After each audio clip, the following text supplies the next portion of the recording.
예루살렘으로 올라가는 길에 예수께서 그들 앞에 서서 가시는데 그들이 놀라고 따르는 자들은 두려워하더라. 이에 다시 12 제자를 데리시고 자기가 당할 일을 말씀하여 이르시되 보라 우리가 예루살렘에 올라가노니 인자가 대제사장들과 서기관들에게 넘겨지매 그들이 죽이기로 결의하고 이방인들에게 넘겨주겠고 그들은 능욕하며 침뱉으며 채찍질하고 죽일 것이나 그는 3일 만에 살아나리라 하시니라. 세베대 아들 야고보와 요한이 주께 나와 여짜오되 선생님이여 무엇이든지 우리가 구하는 바를 우리에게 하여 주시기를 원하옵나이다. 이르시되 너희에게 무엇을 하여 주기를 원하느냐. 여짜오되 주의 영광 중에서 우리를 하나는 주의 우편에 하나는 좌편에 앉게 하여 주옵소서. 예수께서 이르시되 너희는 너희가 구하는 것을 알지 못하는도다. 내가 마시는 잔을 너희가 마실 수 있으며 내가 받는 세례를 너희가 받을 수 있느냐. 그들이 말하되 할 수 있나이다. 예수께서 이르시되 너희는 내가 마시는 잔을 마시며 내가 받는 세례를 받으려니와 내 좌우편에 앉는 것은 내가 줄 것이 아니라 누구를 위하여 준비되었든지 그들이 얻을 것이니라.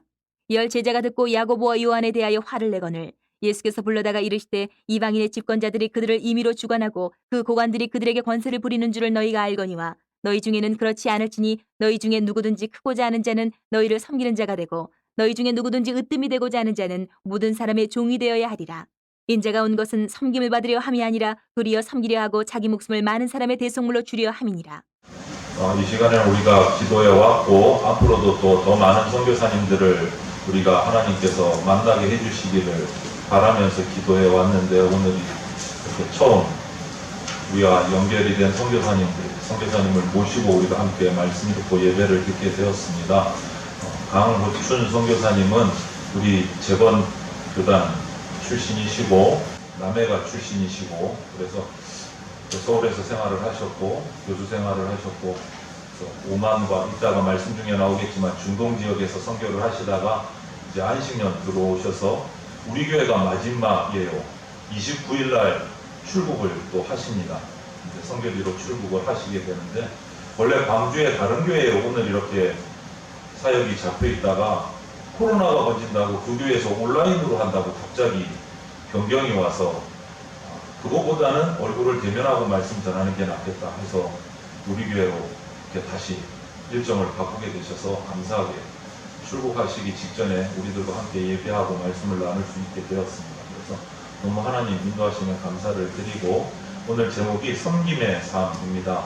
그래서 보통 때는 제가 설교 제목만 올려놓고 쭉 설교를 했는데 오늘은 선교사님이 하시다가 이제 뒷부분에 선교지, 선교 여러 보고도 잠시 하실 것 같아요. 그때는 우리 원교가 선교사님이 넘겨달라고 하면 화면을 한 장씩 넘겨주면 됩니다. 지금은 말고, 그래서 선교사님 모시겠습니다. 강호춘 선교사님 모시고 우리가 함께 말씀 나누도록 하겠습니다. 박수로 맞이해 주십시오.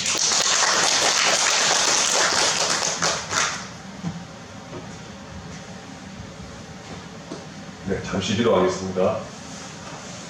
사랑의 하나님 참 감사합니다. 이렇게 하나님이 또 너무 사랑하시는 우리 대전 장로교회에서 우리 또 목사님과 성도님들 앞에 또 주님의 말씀을 선포하며 주님이 부족한 종을 통하여 행하신 일들을 함께 나누고자 합니다. 주님, 성령님 이 시간 우리 모두의 마음을 열어주셔서 우리가 마음이 결단하고 우리가 행동할 수 있는 그런 믿음을 저희들이 가져가 주시옵고 이 주에는 주님의 뒤에 감춰주시고 성령님 말씀하여 주시옵소서. 예수님 이름으로 돌렸습니다. 네. 여러분 반갑습니다. 안녕하십니까. 조금 전에 소개받은 독일에서 온 강호춘 선교사입니다. 제 아내는 이선용, 그리고 딸 17살 강조희, 그리고 아들 14살 강준이가 있는데 오늘 저 혼자만 인사드리게 되어서 죄송합니다. 혹시 이 자리에 임종아 장로님 와 계십니까? 예, 반갑습니다. 임종아 장로님. 제가 나중에 따로 인사를 드리겠습니다. 제 소개를 잠시 해드렸는데요.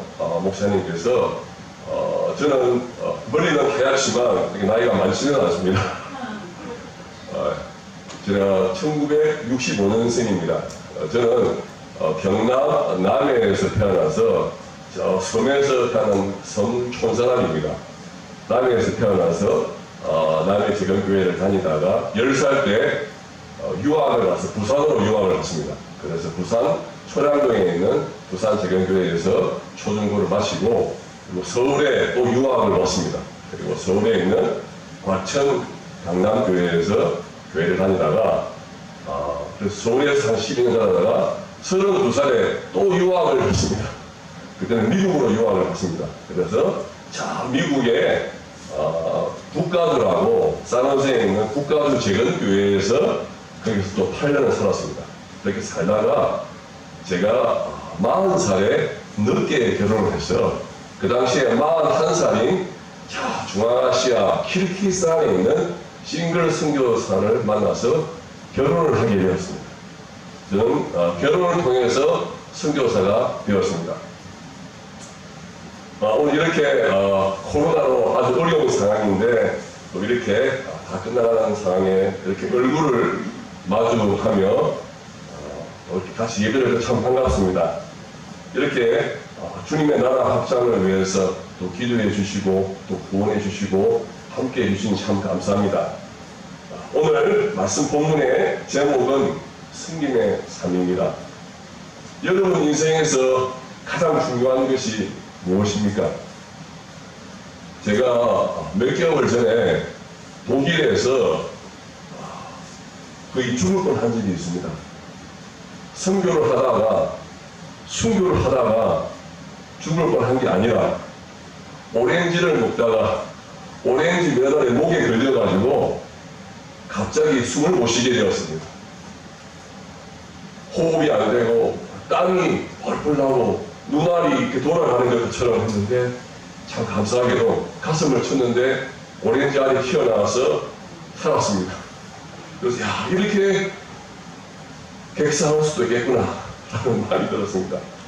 여러분에게 가장 의미 있는 삶 그리고 주님이 기뻐하시는 삶 그리고 우리가 죽을 때 천국에 갈 때 가장 보람을 느낄 수 있는 삶은 어떤 것일까요? 이 시간 먼저 우리의 주인이신 한 분을 소개합니다. 그분은 우리가 잘 아는 예수 그리스도이십니다.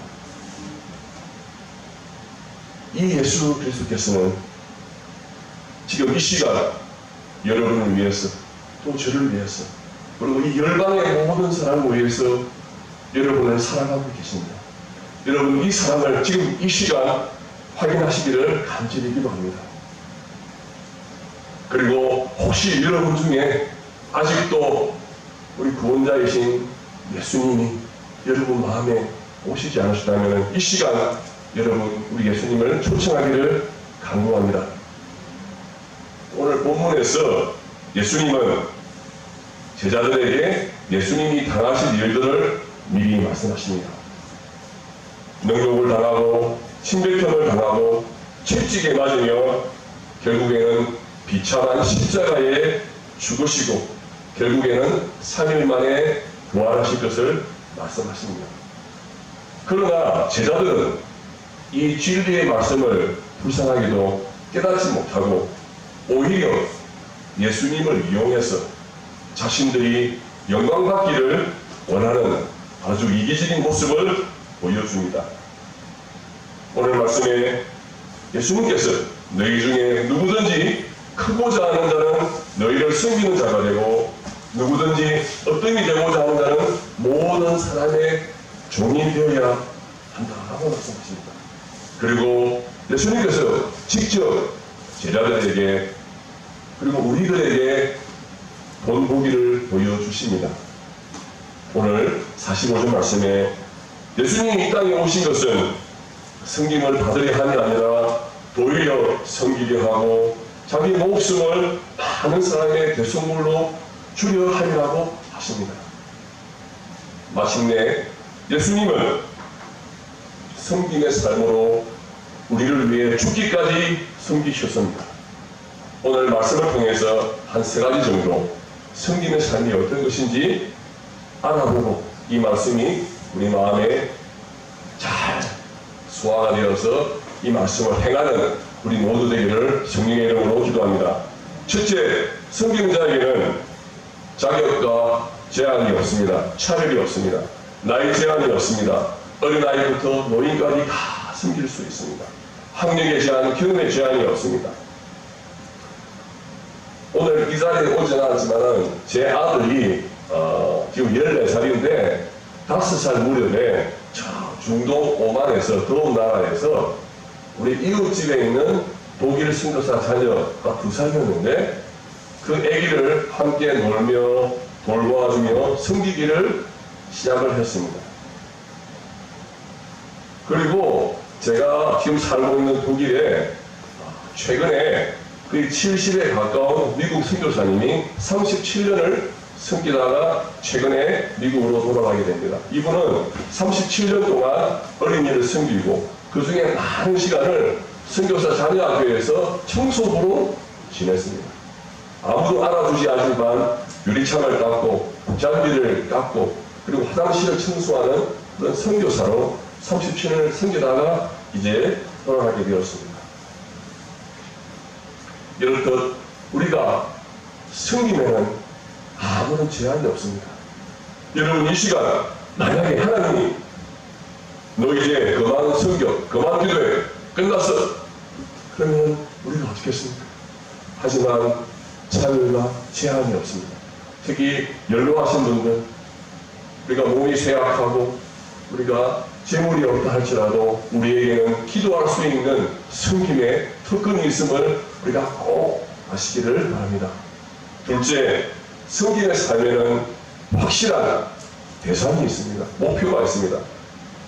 우리 한 번도 우리 인생 목표가 없이 사는 사람이 많이 있는 것 같습니다. 주님께서는 우리를 각자를 창조하시고 세상에 보내실 때 다양한 재능과 소명을 주셨습니다. 그 가운데 우리 모두에게 공통의 목표를 주셨는데 그것은 바로 섬김의 목표입니다.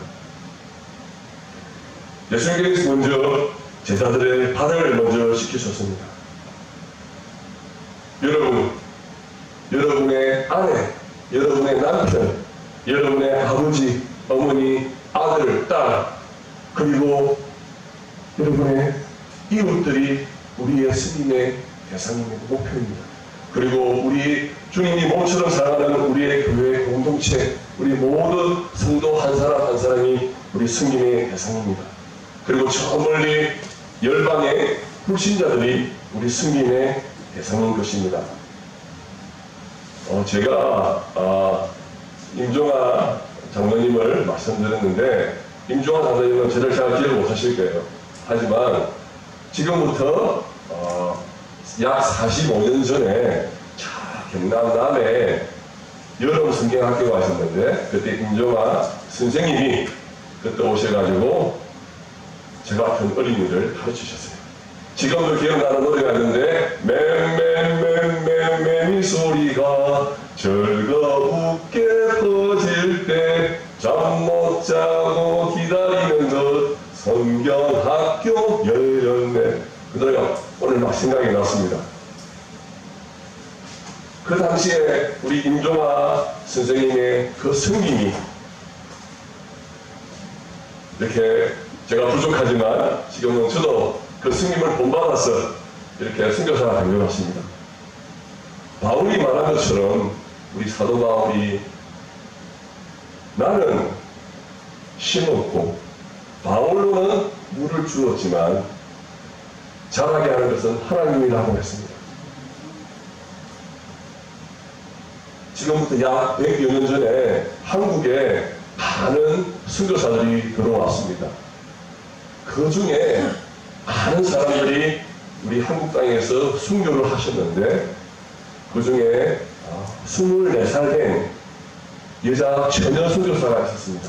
이분의 이름은 루비 레이첼 캔들릭인데 24살에 한국에 와서 한국 조선말을 배우고 영어를 가르치고 어린아이들에게 하나님의 복음을 전하는 순교사였는데 9개월 만에 맹장이 터져가지고 돌아가시게 되었습니다. 그런데 이 루비라고 하는 이 처녀 선교사가 텍사스에 있는 자기 구원자들에게 편지를 썼습니다. 나에게 1000개의 심장이 있다면, 삶이 있다면 나는 이 1000개의 나의 모든 삶을 이 조선에게 주고 싶다 라고 했습니다. 오늘 기도 참 좋아요. 좋았습니다. 은혜가 왔습니다. 우리가 이 받은 우리 모두는 하나님의 구원을 받고 천국에 가는데 많은 사람들은 이 하나님의 사랑과 부활을 믿지 못하고 지금 지옥에 가고 있는 사람이 너무나 많습니다. 우리가 받은 이 사랑을 우리가 전하고 사랑을 나누기를 간절히 바랍니다. 그래서 우리 모두에게는 확실한 승림의 대상인 목표가 있습니다. 저는 선교사지만 아주 최근에 새로운 승림의 대상의 목표를 발견했습니다.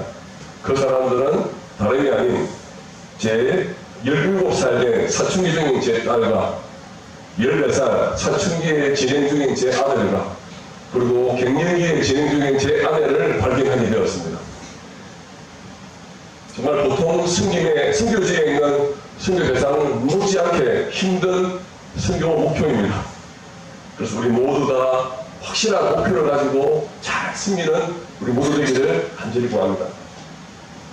세 번째, 섬김의 삶 뒤에는 반드시 주님의 상급과 영광이 따릅니다. 오늘 본문에서 예수님께서 3일 만에 부활하셨습니다.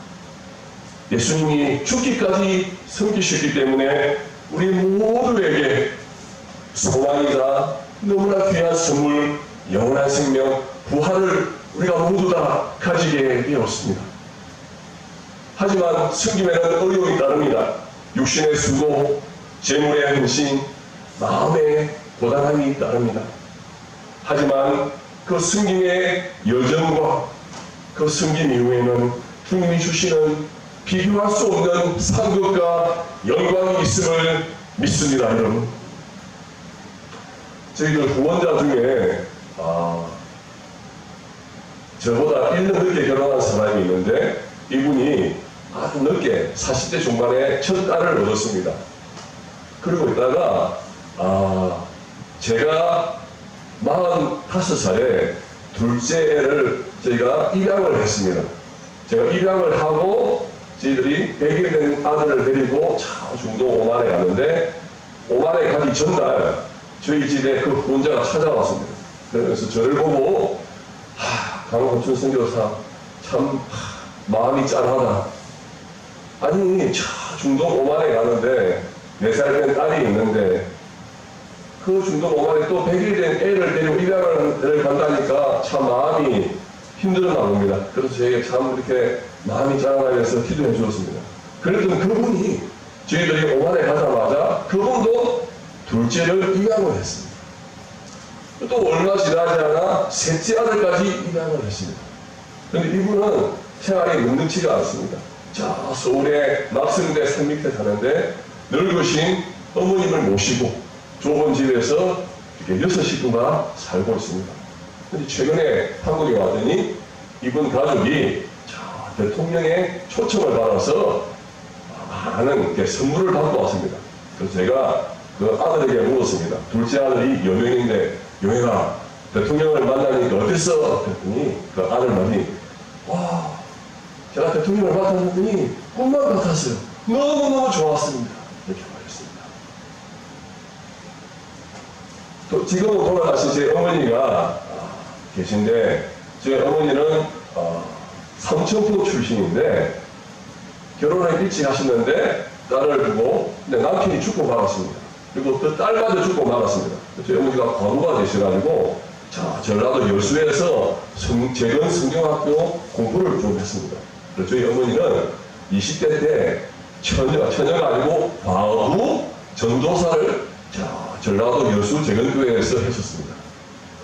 반대편에 남해라는 섬이 있는데 그 남해 섬에는 저희 아버님이 계셨는데 저희 아버님이 아기가 3명이 있었는데 그 당시에 이제 우리 아버지 본부인이 임신을 하고 있었는데 그 당시에 슬픈 이야기지만은 재건교단 내에서 싸움이 벌어졌습니다. 그 싸움의 주제가 뭐였냐면은 여성 목사가 여성 목사님을 세울 수 있느냐 없느냐였습니다. 그래서 막 싸우다가 상대편에 젊은 사람이 제 아버지 본부인을 발로 쳐버렸습니다. 그래가지고 쓰러졌는데 얼마 뒤에 죽고 말았습니다. 그리고 뱃속에 태아도 있었다고 합니다. 그래서 저희 아버님은 갑자기 호라비가 되었습니다. 그래서 저희 아버님은 거기다가 폐병이 걸렸습니다. 폐기력에. 그런데 믿음은 참 좋았다고 합니다. 그래서 전라도 여수의 과부 전도사 그리고 경상도 남해 섬의 호라비 집사 저희 어머니 아버지요 재혼을 하게 되었습니다. 그래서 제 바로 위에 누님 제까지 낳게 되었습니다. 그런데 저희 어머님이 남해 시집을 와보니까 저희 큰 누님이 지금 전라도 여수에서 목회하고 사오는데 우리 큰 누님이 그 당시에 결핵이 걸렸는데 그 결핵이 척추에 내려와가지고 누워있더라고요. 누워있는데 등창이 나가지고 너무 벌레가 있고 너무 힘들었어요. 그래서 그런 우리 누님을 또 이렇게 병간호 하고 그 당시에 1971년도에 지금은 돌아가신 고 유경수 여사가 전국에 명령을 내려가지고 모든 시, 모든 군에 모험이 되는 한 슬기로운 부인을 추천해라. 그래서 저희 어머님이 남해 군 대표로 청와대에 불러가지고 유경수 여사 상을 받아왔습니다. 그리고 반지를 받았는데 그 반지에 보면은 슬기로운 여인네 하는 반지를 받았습니다. 이렇듯 이 세상에서 섬기고 수고를 하면은 가끔 이렇게 세상에서도 영광을 맛보는 경우가 가끔 있는 것 같습니다. 하지만 우리 모두 다 주님을 위해서 섬기고 사랑하고 그 승리의 삶이 어렵고 힘들지만 우리가 천국에 갈 때 우리 하나님께서 저와 여러분에게 수고하였다, 잘하였도다 근데 칭찬해 주시고 위로해 주시고 그 상급을 우리에게 주실 것이라고 믿습니다.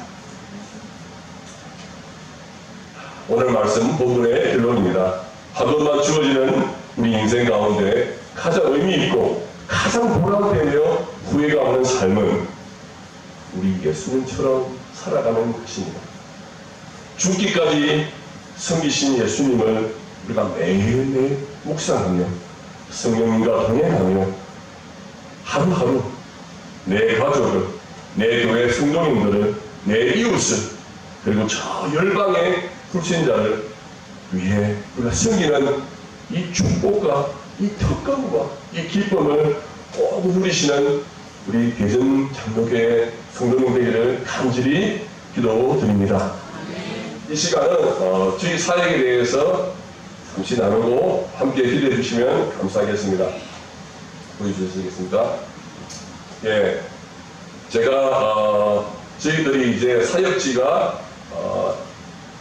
지금 독일인데 그전에는 저희들이 무슬림 지역에 살았습니다. 그래서 저희들이 한 18년 동안은 저희들이 본명을 쓰지 못하다가 이제 처음으로 본명을 씁니다. 저희들이 과거에는 저희 이름이 강오춘인데 강철 안에는 이평화 큰 기쁨 흐름에였는데 저희들 본명은 강오춘, 이선용, 강조희, 강준희입니다. 넘겨주시겠습니까? 예. 저희들은 첫 번째 사역지가 중앙아시아 키르기스탄이라는 나라였습니다. 이곳은 제 아내가 싱글 선교사 때 1997년도에 이미 이곳에서 나가서 한국어 교수 사역, 제자 훈련, 그리고 책을 출판하는 그런 사역을 진행하고 있었습니다. 또 넘겨주시겠습니까? 예. 제 아내 이야기입니다. 제 아내가 싱글 사역자로 이미 중앙아시아에 나가서 한국어도 가르치고 그리고 키르기스탄에 처음으로 또 국제 출판 ISK 난관을 받아서 출판도 하고 또 아내는 또 조용한 성격인데 이 자매들에게 제자 훈련도 하고 또 사역 훈련도 하고 이렇게 지냈습니다. 그 다음 넘겨주시겠습니까? 예. 그래서 이게 제 아내의 이야기인데 제 아내는 이제 제자 훈련을 하면서 또 현지 자매들 통역도 시키고 이렇게 하면서 하나님의 사랑을 현지인들에게 전했습니다. 예, 이 모이는 자매들은 키르기스탄 자매들입니다. 아내가 20년 전에 복음을 전했는데 이 사람 모두 다 하나님 믿고 지금은 나이가 거의 40대 초반입니다. 이 사람들이 저기 오른쪽에 보이는 사람은 키르기스탄 여자인데 한국에 유학 와서 한동대학교에서 미국 변호사 시험을 합격해서 지금은 미국에서 변호사를 하며 미국 사람과 결혼해서 미국 사람이 되었습니다. 제 아내의 제자인데 지금은 훌륭한 성도를 잡고 왼쪽에 보이는 자매들도 지금 키르기스탄에서 지금 40대 초반에 교회에서 잘 섬기고 계십니다. 다음, 저게 꼬마가 제 딸이고 오른쪽에 보이는 사람은 키르기스탄 사람인데 이름이 치나라 에레라고 하는 사람인데 이 자매 가정에서 제 아내를 키르기스탄에서 입양을 했습니다. 법적인 것은 아니지만 제 아내를 딸처럼 키르기스탄 현지인이 품어주었습니다. 대단한 사람입니다. 제 아내의 젊을 때 모습입니다. 아내가 책을 거의 이제 아내가 과거에 한국에서 출판사 편집장이었는데 하나님을 사용하셔서 자 키르기스탄에서 거의 처음으로 어린이 서적, 음악 서적, 어조 서적, 일반 서적을 출간하였습니다. 다음. 그러다가 2004년 10월 8일 결혼을 하게 되었습니다. 제가 결혼할 때 제가 아내가 그랬습니다. 제가 인터넷에서 아내를 만났습니다. 만나가지고 제가 인터넷에서 아내 파송교회 홈페이지에서 아내 이메일 주소를 보고 이메일을 보내가지고 시작이 되었는데 그렇게 하다가 제가 직접 미국에서 한국을 붙여서 자 키르기스탄에 날아갔습니다. 그래가지고 하나님이 주신 사람이라고 제가 결정을 하고 미국에 돌아와서 소원을 했더니 예스 했습니다. 그래서 그러면은 미국에 와서 삽시다 그랬더니 그때는 자기가 싫다고 했습니다. 하나님이 키르기스탄을 떠나는 마음 안 주시다고. 그래서 제가 미국 생활을 정리하고 키르기스탄에 나가서 결혼을 했습니다. 대단한 사진입니다. 이렇게 해서 제가 결혼을 해서 저는 아내와 함께 2008년까지 4년 동안 중앙아시아에서 섬겼습니다. 대단한 사진. 그러다가 제가 한국에서 대학을 졸업하고 첫 직장이 저 경남 양산에 가면 동아타이어라고 있는데 또 제가 무역부 직원이었습니다. 제가 그 당시에 무역부에 있으면서 제가 90년대 초반에 사우디아라비아, 오만, 쿠웨이트, 두바이를 가본 경험이 있었는데 제가 오만에 가기 전에 하나님께서 제가 중앙아시아에 있는데 제 마음에 자꾸 오만에 아랍에 대한 뜨거운 마음을 주셔서 우리가 오만으로 두 번째 사역지로 옮기게 되었습니다. 그래서 저는 대학교에서 오만의 대학교에서 오만 젊은이들에게 회개학을 가르치며 복음을 전하고 했습니다. 그 다음 사진입니다. 오만의 아름다운 모습입니다. 다음. 이렇게 오만에서 현지인들에게 이 무슬림은 참 강한 무슬림입니다. 하지만 이들에게 아직 예수님을 믿지 않지만 우리는 주님이 마음을 주셔서 우리는 추방되더라도 우리가 사랑을 전하자. 그래서 관계를 쌓은 다음에 복음을 전하고 했었습니다. 그 다음 사진 부탁합니다. 저희 오만의 모습입니다. 저희들은, 제 딸들은 오만이 자기들에게는 제2의 고향입니다. 그래서 우리 아들 같은 경우는 100일 때 갔는데 10년 반을 살았고 제 딸도 거의 10년 반을 살았기 때문에 오만이 우리 애들에게는 마음의 고향인 것 같습니다. 그 다음 사진 바랍니다. 오만에서 우리가 복음도 전하며 또 현지인들과 함께 정말 주님이 하시는 놀라운 일들과 또 어떨 때는 힘든 일이 있었지만 정말 주님의 은혜로 잘 살았던 것 같습니다. 그 다음 바랍니다. 그런데 이제 저희들이 독일로 가게 되었습니다. 그 이유는 저희들이 안식년으로 독일에 갔는데 저희들은 당연히 오만에 돌아갈 계획이었습니다. 그런데 저희들이 오만에 가기 전에 독일에서 놀고 있는데 우크라이나에 아시죠? 우크라이나에 있는 한국인 기업가가 저에게 연락이 왔습니다. 그러면서 자기들이 지금 큰 기업 프로젝트가 있는데 두바이에 사무실을 열려고 한다. 그런데 필요한 사람이 크리스찬이고 회계를 할 줄 알고, 무역을 할 줄 알고, 세금을 할 줄 알고, 중동 문화를 할 줄 알고, 은행 업무를 할 줄 아는 사람을 구했습니다. 근데 이 모든 일들이 제가 30년 동안 제가 선교지에서 했던 모든 일의 총 합체였습니다. 그리고 오만은 두바이는 오만 옆에 있는 나라였습니다. 그래서 제가 우리 선교단체와 파송교회와 후원자들 얘기했더니 다 허락을 했습니다. 그런데 제 마음에 걸리는 것이 오만 현지인들이었습니다. 제가 오만 현지인들에게 물어봤더니 모두 다 하는 말이 두바이에 가라고 했습니다.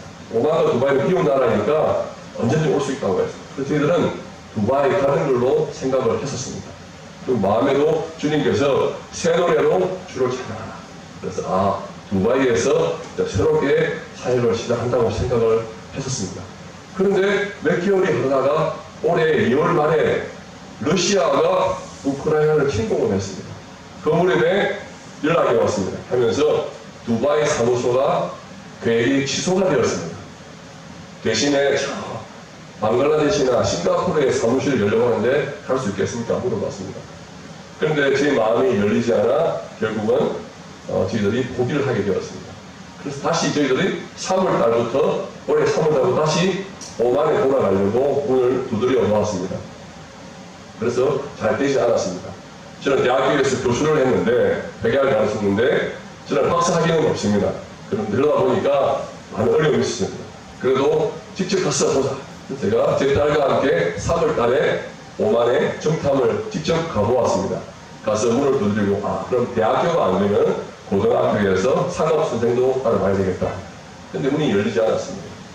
그렇게 하다가 다시 독일로 돌아오는 마지막 날에 제가 주님께 기도하는데 하나님께서 제 마음에 온 가족이 함께 독일에서 있어야겠다. 그런 마음을 주셨습니다. 그래서 이 마음을 가지고 독일에 돌아오자마자 우리 가족이 나누었더니 우리 가족이 난리가 났습니다. 특히 우리 아내는 오만에 가야 되는데 독일을 생각하지 않았는데 왜 있어야 되느냐. 주님께 기도해야겠다 물었습니다.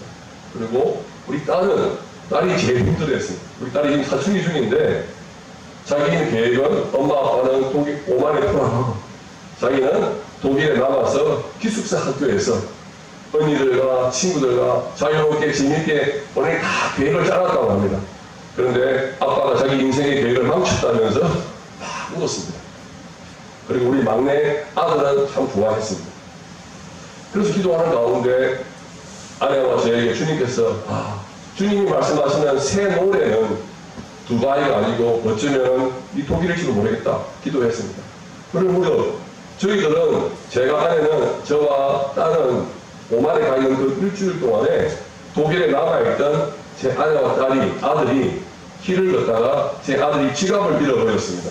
그런데 조금만 마을인데 지갑을 주운 사람이 페이스북에 올렸습니다. 이 지갑을 주었습니다. 독일 사람이. 그래서 아내와 아들이 가보니까 그 지갑을 주운 사람이 독일 사람이 아니고 독일 사람 집에 머물고 있는 우크라이나 난민 가족이었습니다. 그 가족은 20대 후반의 젊은 엄마와 9살 딸, 5살 아들이 있는데 아내가 만났습니다. 그런데 제 아내와 저는 중앙아시아에서 러시아 말을 배웠습니다. 그리고 우크라이나 사람들은 러시아 말을 사용합니다. 그래서 러시아 말로 반갑게 인사를 나누었더니 그 독일 사람이 지금 이 우크라이나 딸이 다음 주에 독일 학교 입학을 해야 되는데 통일이 필요하다고 했습니다. 그때부터 제 아내와 저희 가족이 이 우크라이나 난민 가족과 함께 지금까지 매주 만나면서 우리가 섬기고 함께 교제하고 있습니다. 그래서 제 딸은 이 젊은 29살 된 젊은 엄마인데 아빠는 아직도 우크라이나에 있습니다. 영어를 가르치고 9살 딸에게도 영어를 가르치고 그 막내 아들은 제 아들이 축구도 하고 놀아주며 지금도 교제하고 있습니다. 그리고 저는 이제 앞으로 독일에서 그곳에 다음 사진 넘겨주시겠습니다? 예, 이곳이 학교입니다. 독일 제일 남쪽에 지금부터 약 64년 전에 캐나다 선교사가 동구 유럽 2차 대전 이후에 황폐해진 동구 유럽과 독일을 위해 선교사라고 왔는데 애들을 데리고 왔습니다. 그런데 그 애들 교육이 참 어려웠습니다. 그래서 스위스에다가 조그만 학교를 시작을 했습니다. 그렇게 하다가 독일로 옮겨서 지금은 BFA라고 이 약자가 블랙 포레스트 아카데미인데 이 학교가 세워지게 되었습니다. 그래서 이 학생들은 거의 대부분이 선교사 자녀들입니다. 그리고 이 부모들은 전 세계 50여 개국에서 선교를 하고 있습니다. 다음 사진. 네. 저는 이 학교에 있는 재정부서에서 학교 재정을 섬기고 있습니다. 다음 사진 부탁합니다. 그리고 제가 독일에 갔는데 제가 독일말을 할 줄 모르는데 독일 집 주인 아저씨가 제가 목소리가 크다는 이유 하나만으로 독일 남서파트단에 초대를 했습니다. 그래서 지금 제가 독일말도 할 줄 모르는데 메이스로 같이 매주 월요일 밤에 8시, 10시까지 노래 연습을 하고 있습니다. 저는 오만에 돌아갈 생각이기 때문에 독일을 절대 공부하지 않았습니다. 이제 돌아가게 되면 독일을 열심히 공부해서 저희들 이 할아버지들 이분들이 되게 나이가 50대, 60대, 70대, 80대들입니다. 함께 노래하고 연습하고 있습니다. 그리고 독일에는 또 다음 사진부터 합니다. 그리고 또 제가 가게 되면은 제 아내는 지금도 하고 있지만 그곳에 있는 선교사 자녀들에게 제자 훈련 그리고 멘토링 하고 있고 저도 이제 남학생들에게 제자 훈련과 멘토링을 할 계획입니다. 그 다음 사진부터 합니다. 예, 이렇게 함께 교제하면서 우리가 주님의 사랑을 나누고 있습니다. 그 다음부터 합니다. 예, 이 사진이 이제 저희가 섬기고 있는 우크라이나 난민입니다. 제가 살고 있는 지역은 인구 6,000명의 아주 작은 시골 마을인데 이 마을에도 난민들이 많이 들어와 있습니다. 우크라이나 난민, 그리고 시리아에서 중동 시리아 난민, 그리고 탈레반을 피해온 아프간 난민들이 이곳에 많이 있습니다. 다음입니다. 예. 마지막 하나 더 합니다. 예.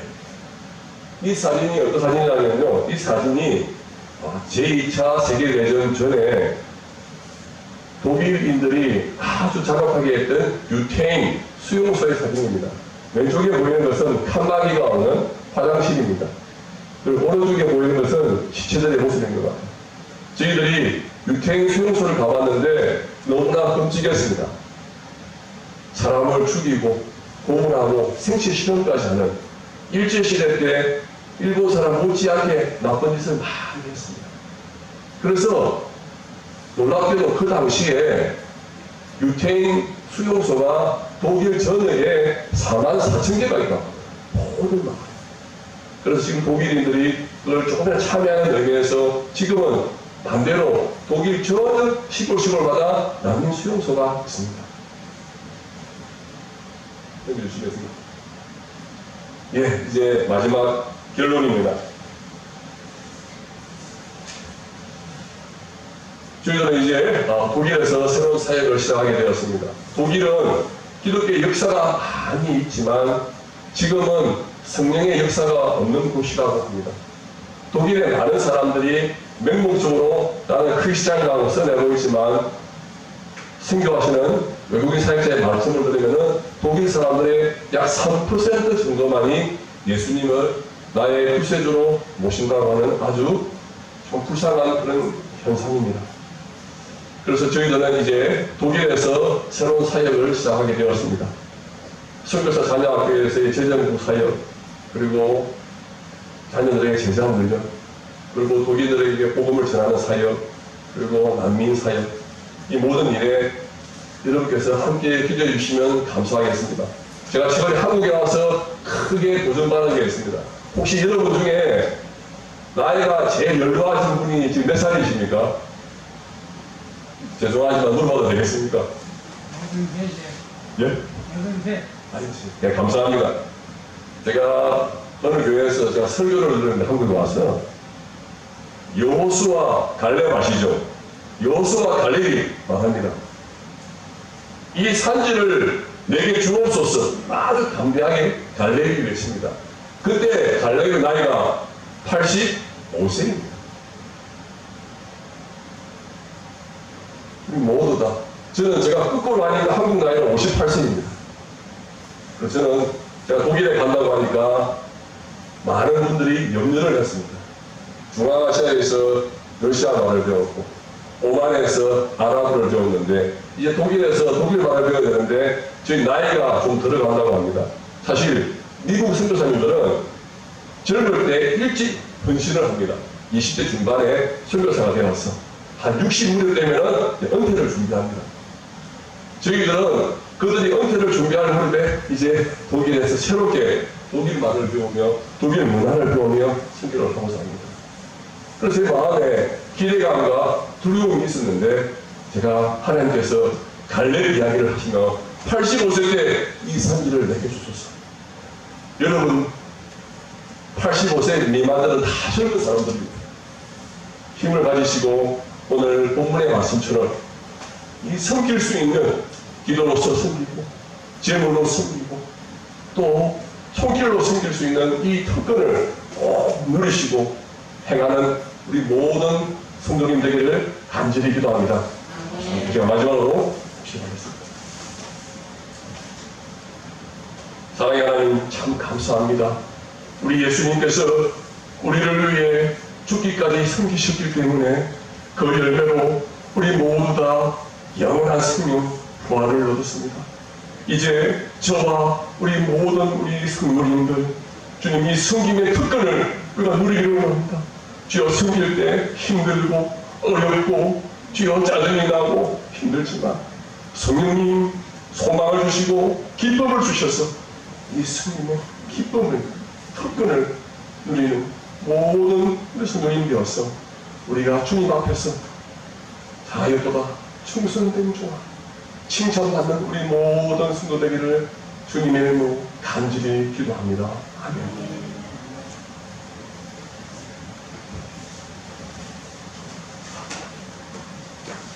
감사합니다. 말씀 들으신 대로 우리가 기억하고 앞으로 계속해서 함께 기도하고 구원하고 동역하면 좋겠습니다. 모두 일어서셔서 기도드리겠습니다.